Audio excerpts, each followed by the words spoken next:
All right, hello everybody, how we all doing? And this is Kenya. In this video, I intend to talk about the community cup, the community league, or the community contest, um, the one by PySphere here on Cargo. And so, first off, I just want to thank you if you are one of the PySphere members that have learned a lot of things within this short period of time. Um, We've done a lot together, and this is me to you saying thank you very much for for finding our time to learn and to improve yourself. Okay, so I remember within the course of the PySphere program and within the course of this very program, we have learned a lot of things from installing Python to getting started with variables. We learned about the string data set or data type. We learned about integers, floats. We learned about lists, dictionaries, and so on and so forth. And we went a little higher to learn about functions and classes. We then became niche specific, and we learned about how to use Python to create a simple API with flags. We also talked about how to use Python in in the Titanic data set for data science and data analyst. We have done a lot of things, and this particular video is for me to hear you say well done, and for us to also get to know more about the community link. So we thought about doing a challenge where everybody is free to contest and also to also participate. So we thought about doing something that is absolutely um interesting and also free. So we worked with Cargo, or are working with Cargo here, as you can see, to host this community cup. So the winners, the people who made their names will be displayed on the leadership board, as you can see here. We have a leadership board, and we also have a starter notebook for those people who want to, who in case of finding it hard to start, we create a full notebook for you. Now, what is this competition about? Because we want us to use Python skills now to solve real world problems. Okay, so first off, let's look at the train set. This is the part of the data that is used in the competition. This is the train set. So, okay, please pardon me. Yeah. So, most times we usually have the test set and the train set. The train set usually contains everything. The model learns from the train set, and then the test set is a set of samples that we do not know the answer, especially under supervised machine learning. We don't know exactly what the answer will be to the test set. The model will then predict to tell us, this is supposed to be the answer and this is supposed to be the answer.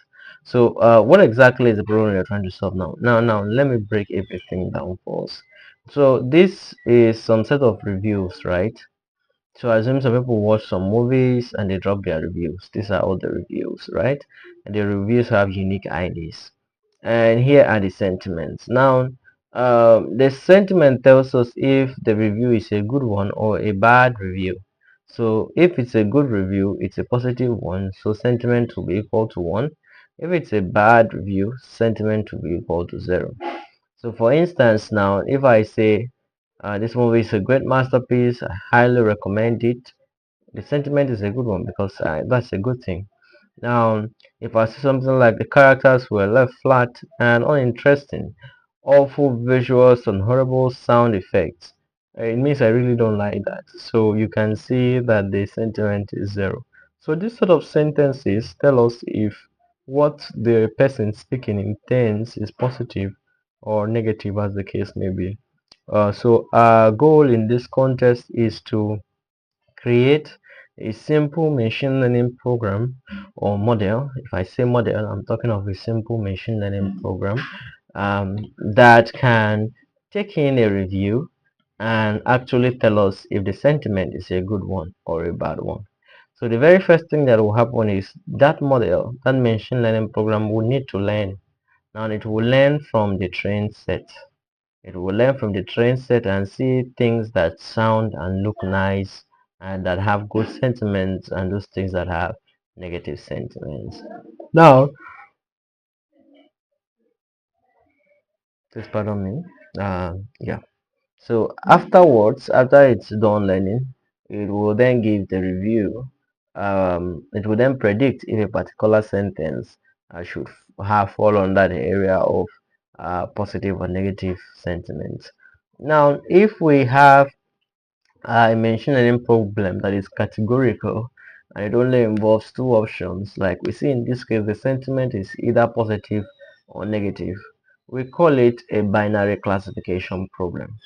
So this competition is about a simple binary classification problem where we have to create a model that can predict or tell us if a particular sentence or review, in this case, is actually a positive one or a negative one. Okay, so this is how the train set looks like. And now, if you go in that data, you can actually see uh, exactly what it actually describes the train.csv. This is how the train set looks like, and the test set looks a little bit alike. As you can see, the test set also looks a little bit alike. um, and we also have the sample solution. The sample solution contains the ID and the particular sentiment.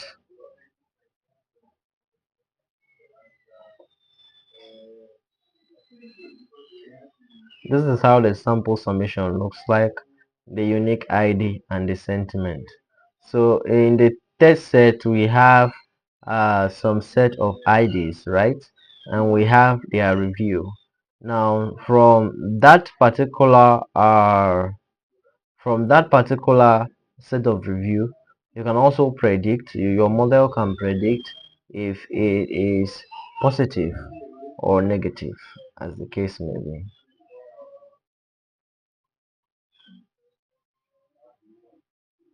Okay, so here is the star notebook, and we're going to look at the certain notebook and kind of review everything in the certain notebook so that we understand exactly what we are doing.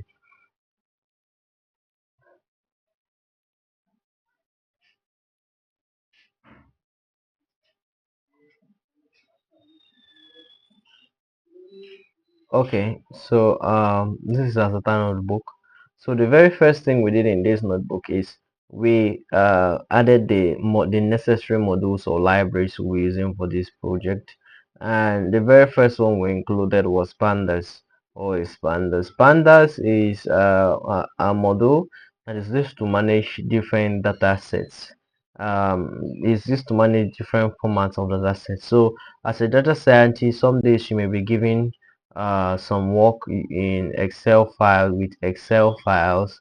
Um, some days you may be giving work with CSV files, with Pico files, whatever type, or even JSON files. No matter the file you are given, Pandas kind of gives you that leverage where you can easily access and read through all of the data and convert it into a data frame for easy manipulation. It works hand in hand with NumPy.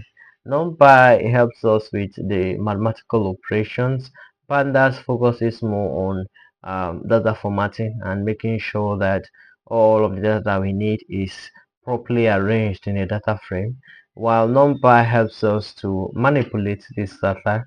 So when we're working with pandas and NumPy, you discover that instead of us having to look through every particular float or integer in an array, and and change them, we can easily give just one line of command and everything in that column or row is easily changed. So it's a very powerful tool. Pandas and NumPy, they work hand in hand. They are the basic and fundamental tools if you're in the world of data science, data analysis, and machine learning. They are also very underrated in some cases, but almost everyone uses them. Almost everyone makes use of them. So the next one I want to talk about is, as we see on screen there, is Matplotlib and Seaborn. The two work hand in hand in most cases because both are actually used for plotting out graphs on screen. So you can use the Matplotlib or Seaborn to add pie charts, to add histograms, to add pie charts or bar charts, or to add different kinds of graphical presentations from scattered graphs to line graphs in your notebook, in your presentation. So it's a very powerful tool. The last one here, all of this is from one library or one module, that is the library we call Science Kit Learn or sklearn. It contains a lot of machine learning models, very simple and interesting models that can be used in everyday machine learning problems. Like here now we're using basically logistical regression. So the very first thing here that happens is we use the train test split to split the data we have into sub train and test set, so that we can train the model with a particular set of data, and then we can test the model on another data. you know Vectorization is very important, and you can use the count vectorizer, you can use the TF-ID vectorizer. It depends on what you want to achieve, but here as you can see, the TF-ID vectorizer is used.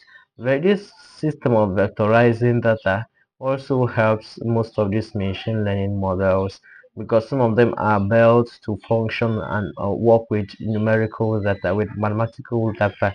So vectorizing sometimes converts these characters into numbers that these models can actually perform mathematical operations on, giving it extra understanding. So sklearn also has a bunch of metric systems. Here in this competition, the evaluation metrics, as we see, if you go on the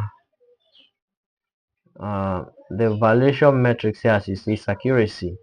Accuracy is the correct predictions divided by total predictions. So we kind of have include accuracy score here so that we can test ourselves to make sure that our model actually did very well on the test set that we have split we have before we submit. The goal of training models is to create a model that can generalize properly, because if your model doesn't generalize properly, it will just feel that everything in the train set will be exactly the same in the test set, and it never happens like that. So what you want is a model that, even if new data or new kind of stuff is introduced to it from the test set, it will still be able to give very valid presentations, or very valid predictions. Yes, that's the word, predictions. Okay, so let's go on. In the next cell, um, in the next cell, I talked about some very interesting stuff. Uh, if you look at this particular area here, now on a notebook we have different boxes that you can play. Most of them come with the play button.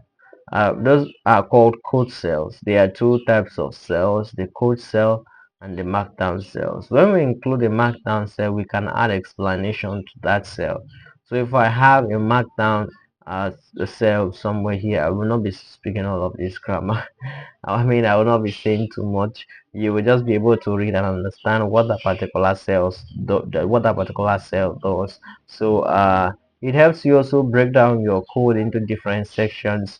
It's a continuous run. So even if one particular cell fails, the previous cells are still active. So far as the session is still on, the previous cells are still active. So you don't have to run your code from beginning. So if you're training a model and it got at some point, maybe during the time of prediction, it kind of had some issues, If they are in different cells, there's no problem because you can easily uh, start from that area, that unique cell that has the problem, leaving every other one. So it's good to break your code into different cells, especially if you want to achieve a lot of things. Yeah. So here we check the kind of data that we have. So if you're on a notebook and you're on cargo, you want to add the competition data set. And if you just type PySphere, you should see something that looks like it.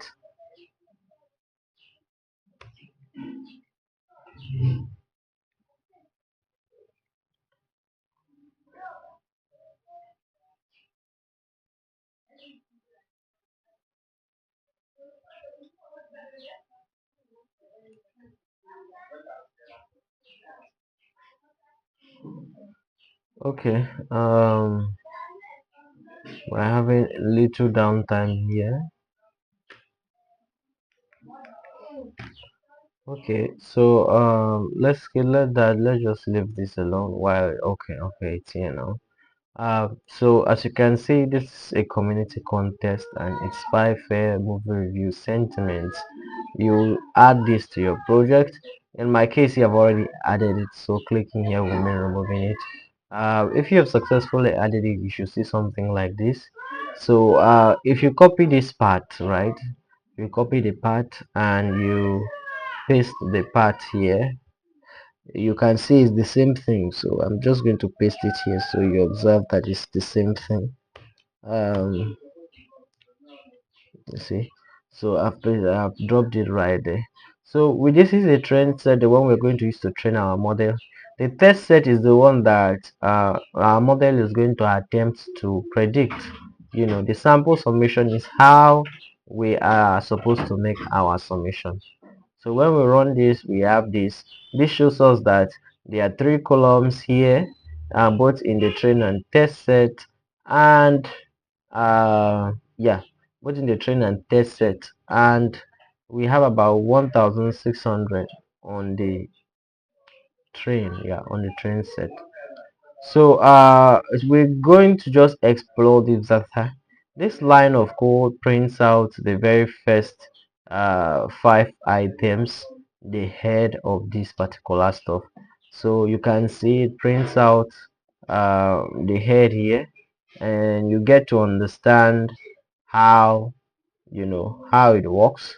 So just by looking here, you get to understand. You see exactly how it looks like from here. Then we also created a sentiment label distribution to find out if there is uniformity in the distribution, if the positive and negative counts of the sentiments are evenly distributed, and we observe that yeah, that is true. They are like almost evenly distributed.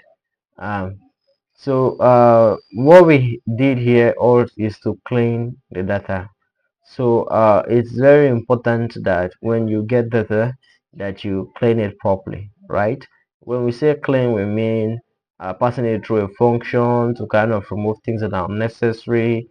Sometimes beat down the data. Sometimes remove symbols that are not necessary.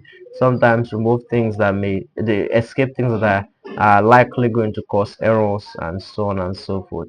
But we're making everything in this video very simple. So in this particular line, we did a split. We kind of split the train set that we currently have, into two kind of. So we split it into the train, the X train, and the Y train. Now the Y train is the sentiment. That's the answer, you know uh, and X train is the review itself. X valid here is a set of clean reviews, right? Now the rate at which we actually cut this stuff, or the rate at which we divided it, is 0.5. That implies that it's almost even. Okay. So we did the vectorizing here. It simply means converting some of those characters to numerical presentations. and we did the transformation here.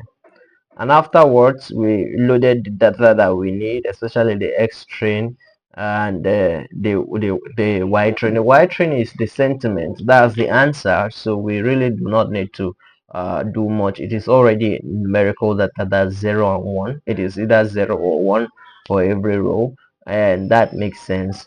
Y predict here is going to be this model we have used up above, the prediction it is going to give from X valid T feed. So from here now, we can actually trace and understand if the accuracy is a good one, if the model is understanding what we need to do, or if it doesn't understand at all. So you can see that the accuracy here is high and everything looks good. Now for us to make a summation, we need to predict the test, the original test. Remember, we only have, we only read two files, right? The first one is the train,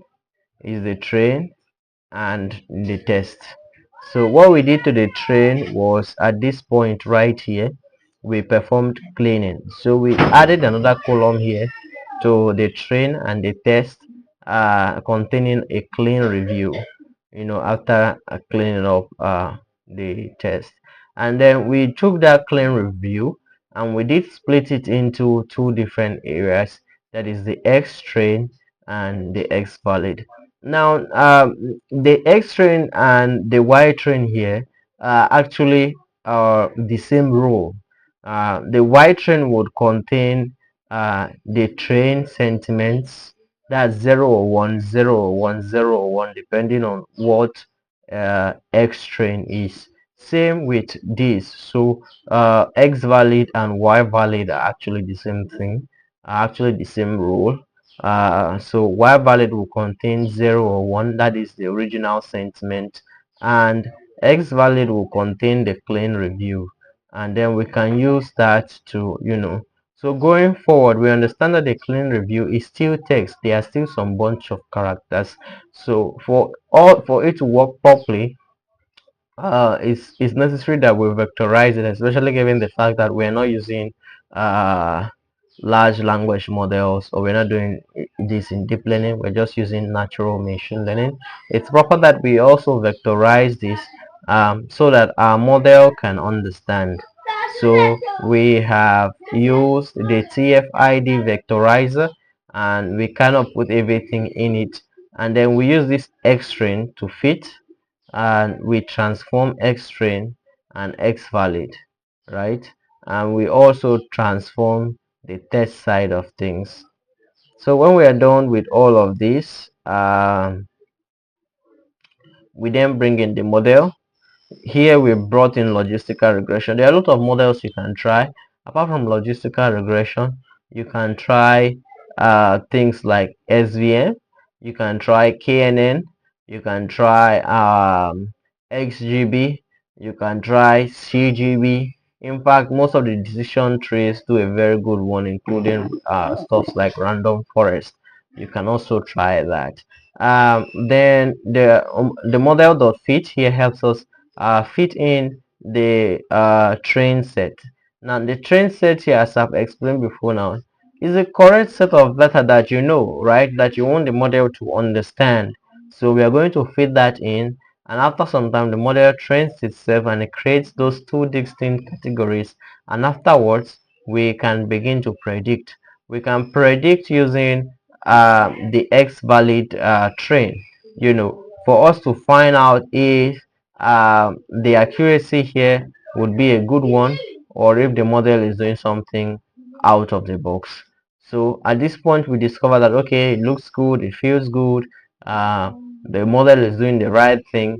Then we can actually predict the final X test, right? So remember, we took our train and we split it into two: X train, the main one, the main X train, and we also had X validate out of the original train set, right? So at this point we want to use this same model above to predict for S test. uh, when we have s test underscore tfidf, it means we have vectorized it with the tfidf vectorizer. So that's the simple format here. That's what I'm trying to say here. So now, after we've made the predictions, we get the unique set of IDs, and we get the that is we get the prediction as it is, and convert to a basic integer, and we create a data frame for it, and we finally save it. So you can see here we have saved this summation.csv, and we print out save summation as you see here, and we print out the head. The head is 5. The head is usually 5. The top 5 items we just print out. So this exactly matches what we want, and this is a very, very good one. Okay. So we that's a certain notebook for you, and I've tried to explain a lot of things. If you don't really understand some things, I think you should just take some of the code and ask an AI tool. It would help you out a lot. It will give you more explanation, and you can read and read and gain more mastery and gain understanding. What you're going to do if given this particular community cup, this contest, you need to join the contest. After joining the contest, you have access to the data set. You can then create a notebook under the code section. You can easily create a new notebook, and you can actually write your own code or improve the certain notebook. You can also clone, or get a copy of this certain notebook and improve it. The moment your score gets above 0.60799, automatically you kind of would top the leadership board. The certain notebook already has 0.60, and you improving it will make it better, you know. Yes. Yeah, I think that's that for now. Until we meet again. Yeah, for the very first assignment, we had about 80 people submit the very first assignment, and we're no longer taking entries.